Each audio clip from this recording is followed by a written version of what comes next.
कल्याण महानगरपालिकेचा दक्षता गुणवत्ता नियंत्रण विभाग वादाच्या भोवऱ्यात सापडला असून गुणवत्ता चाचणी अहवाल कागदावर दिला जात असून टेस्टिंग मटेरियल डिस्पोजल रजिस्टरमध्ये नोंद नसल्याचा आरोप माजी नगरसेवक तथा शिवसेना उपशहर प्रमुख मोहन उगले यांनी केला आहे। कल्याण महानगरपालिका दक्षता गुणवत्ता नियंत्रण विभागाकडे सन 2020 ते 2025 या कालावधीतील टेस्ट रिपोर्टिंग संदर्भात माहिती मोहन उगले यांनी मागविली होती। माहिती दिली नसल्याचे तसेच टेस्ट रिपोर्ट कागदावरच ठेकेदारांना दिले असल्याचा आरोप माध्यमांसमोर उगले यांनी केला आहे।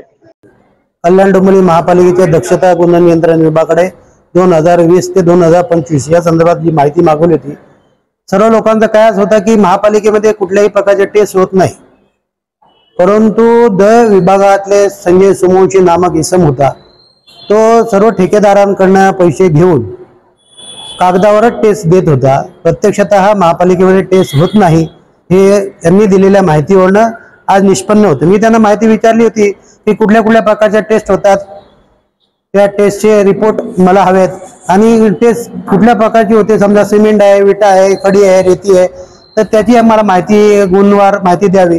तशा प्रकारची माहिती आमच्यावर कुठल्याही प्रकारची उपलब्ध नाही।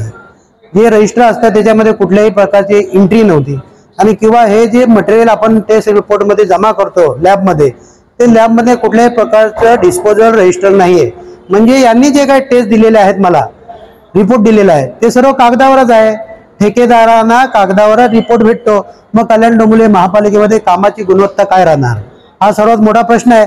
8 दिवसापूर्वी जर का आपण डांबर टाकलं आणि ते निघून गेलं आणि अशा प्रकारचे टेस्ट रिपोर्ट जर का मिळत असेल तर महापालिका जे करदाते नागरिक आहेत त्यांनी कोणाकडे बघायचं? तर सन्माननीय आयुक्त महोदयांनी याकडे पूर्णपणे लक्ष दिलं पाहिजे अशी माझी स्वतःची धारणा आहे आणि देतील यात काय दुमत नाही। ज्यांनी ह्या महापालिकेच्या कामाच्या गुणवत्तेचा खेळखंडोबा केलेला आहे त्यांच्यावर योग्य ती कारवाई होणे उचित आहे। त्यामुळे मी आयुक्तांना निवेदन देतो आणि आज ना उद्या ह्या ज्या प्रती आहेत ह्या मी स्वतः आयुक्तांना देणार आहे।